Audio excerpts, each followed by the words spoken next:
Camille Saint-Saëns was a French composer of the late 19th and early 20th centuries.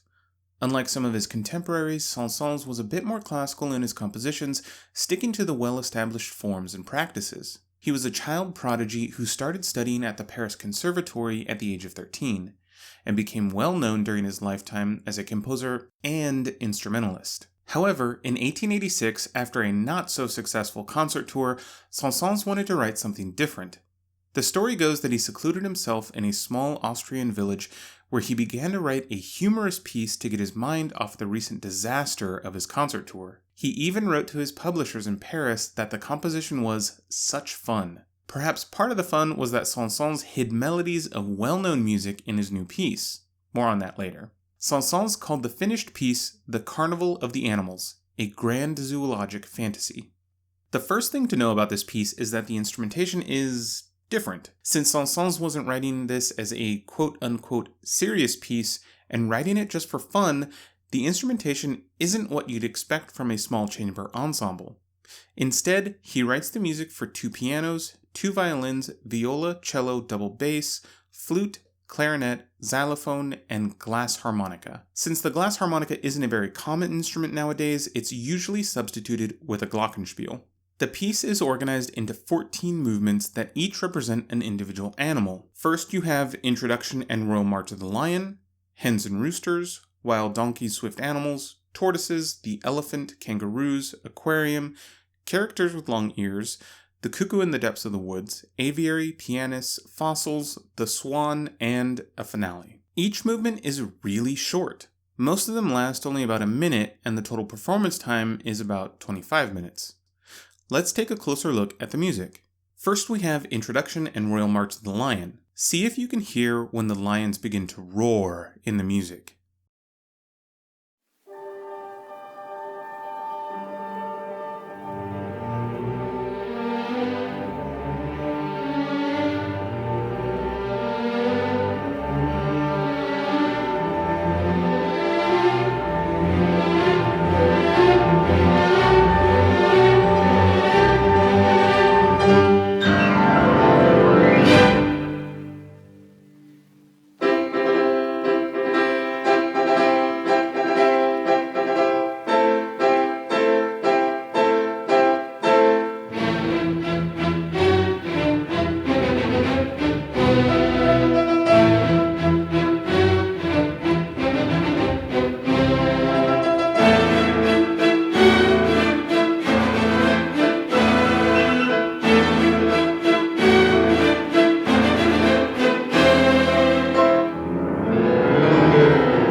Next we have Hens and Roosters.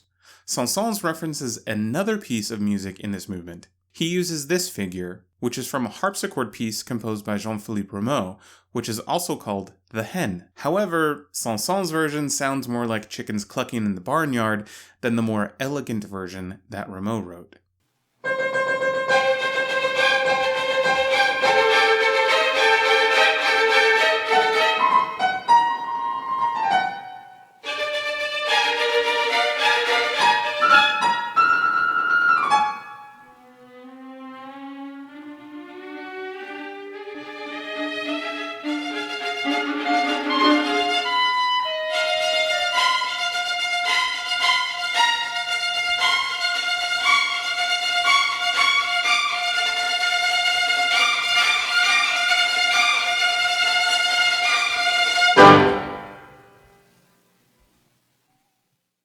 The next movement is called Wild Donkeys, Swift Animals, and the only instruments that play are the 2 pianos, but From the very first note to the very last note, it sounds like a wild animal running over the plains.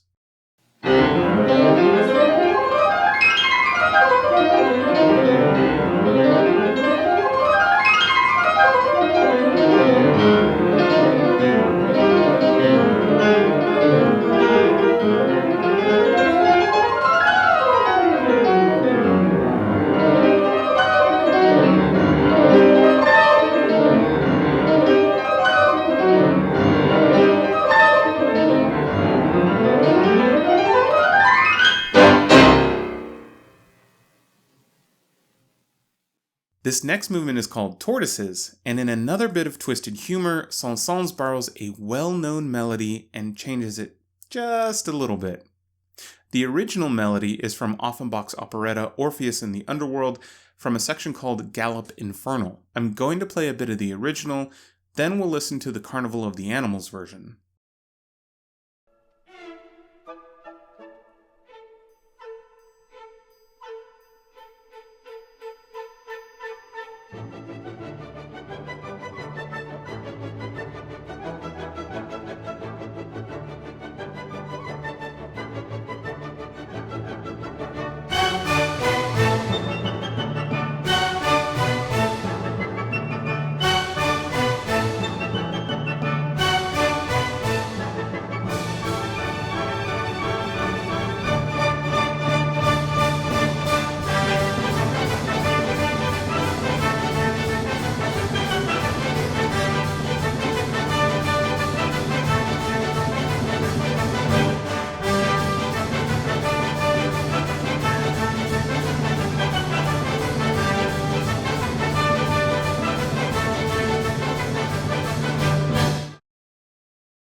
So you can tell that Saint-Saëns was having a bit of fun when he was writing this, taking a normally very fast melody and slowing it down to a tortoise's pace.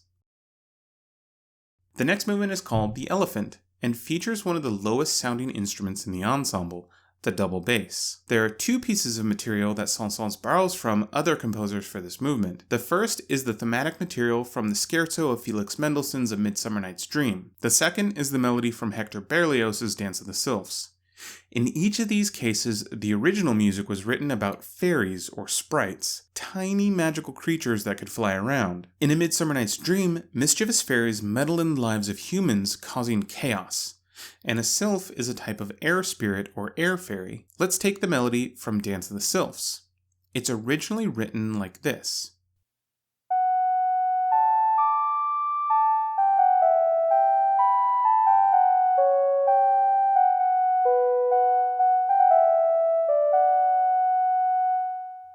For his elephant, Saint-Saëns transposes the melody much lower. Now let's hear the Carnival of the Animals version and listen for the elephant pretending to be a magical fairy.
Again, Saint-Saëns shows a bit of his satirical humor by borrowing two melodies originally written for higher-pitched instruments and gives them to the lowest-sounding string instrument.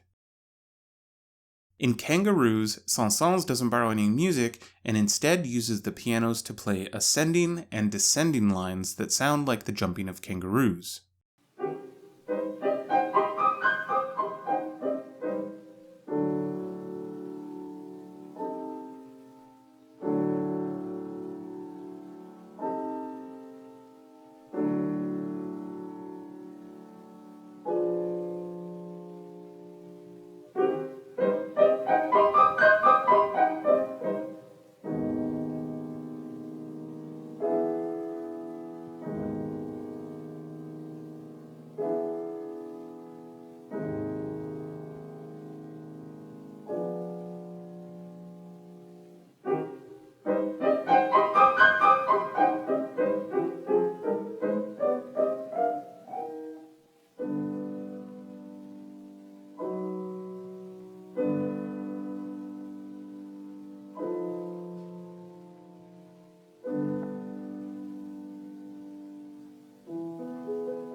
In aquarium, Saint-Saëns uses an instrument that is not well known today.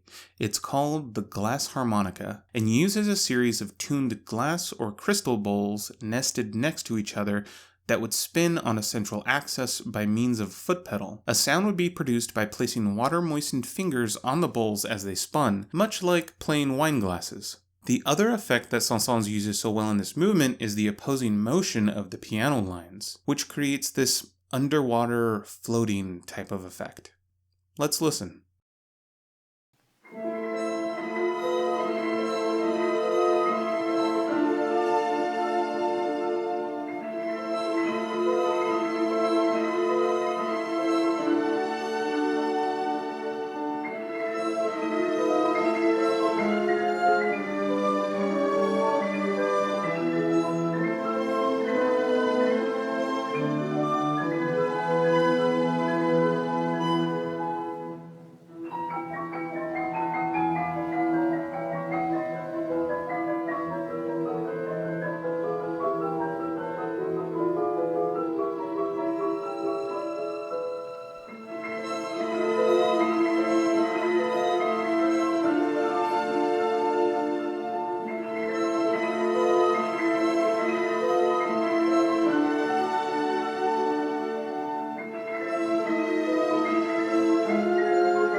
In Characters with Long Ears, the two violins take turns playing this figure, which sounds like a donkey braying, and some say that this movement is meant to compare music critics to braying donkeys.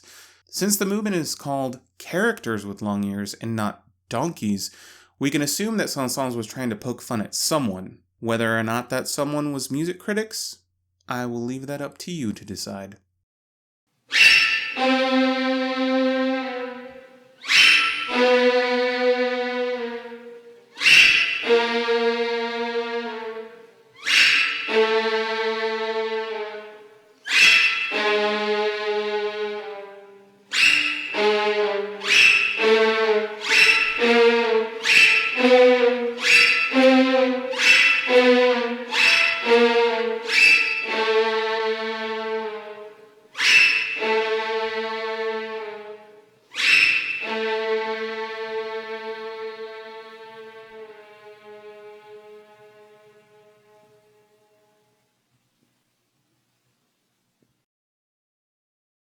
In the next movement, The Cuckoo in the Deep Woods, the pianos play these soft chords while the clarinet plays this figure, which sounds like the call of a cuckoo. One other thing that is interesting about this movement is the note in the score for the clarinet player to be backstage, literally mimicking a bird in the woods that you can't see.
In aviary, Saint-Saëns uses the flute to mimic the songbirds you might find in an aviary. An aviary is a type of enclosure that houses birds. And in Saint-Saëns' time, it was popular to have an aviary that you could walk through like this one in a park in England. Some nicer homes of the time even had an aviary inside the house. Let's take a listen.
The next movement is called Pianist, and there is a note in the score that the performer should imitate the hesitant style and awkwardness of a beginner. Why is that? Well, it's because the music in this movement basically imitates a beginner pianist practicing their scales. And during a performance, it probably seems funny that the professional musician is looking and sounding like a beginner at the piano. Plus, anyone who has taken piano lessons will recognize the feeling of first learning scales and having to practice them over and over and over again.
In Fossils, Saint-Saëns quotes some of his own music from Danse Macabre, but also includes melodies from well-known nursery rhymes and other music that would have been considered fossils in Saint-Saëns' time, including Twinkle Twinkle Little Star, Au clair de la lune, and Una voce poco fa, an aria from Rossini's opera The Barber of Seville.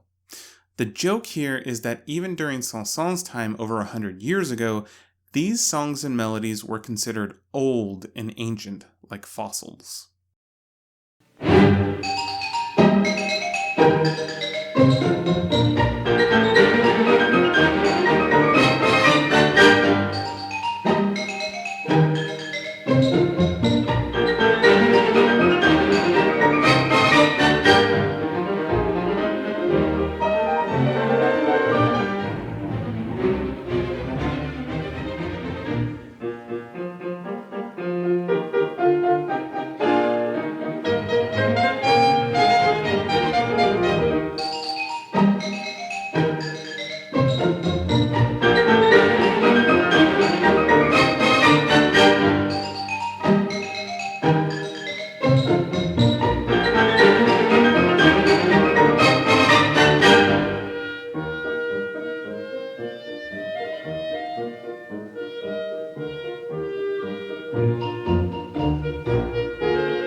Now we come to the swan, one of the most well-known movements from the Carnival of the Animals. It's written for solo cello with the two pianos accompanying. For this movement, Saint-Saëns doesn't borrow any music from existing composers, he just writes a beautiful melody all his own. Let's listen.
With that, we come to the finale of the piece, where Saint-Saëns brings back many of the elements and themes we heard in previous movements. Listen and see how many animals you can hear in the finale.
Just remember, if you're having a bad day, there is still some good that can come from it.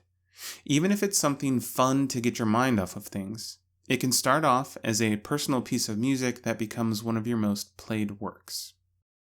Thanks for watching. There was a lot of music in this video, and I want to thank Naxos of America for letting us license the recordings for this video. I'm a firm believer that musicians and composers deserve to be paid for their work, so wherever possible, I license recordings so that you can hear what a good performance sounds like instead of just playing a MIDI file of the music. That being said, licensing music also costs money, so I also want to thank my patrons on Patreon.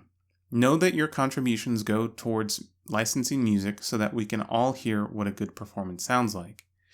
If you would like to become a patron and help us continue to license good music, check out the Patreon link below.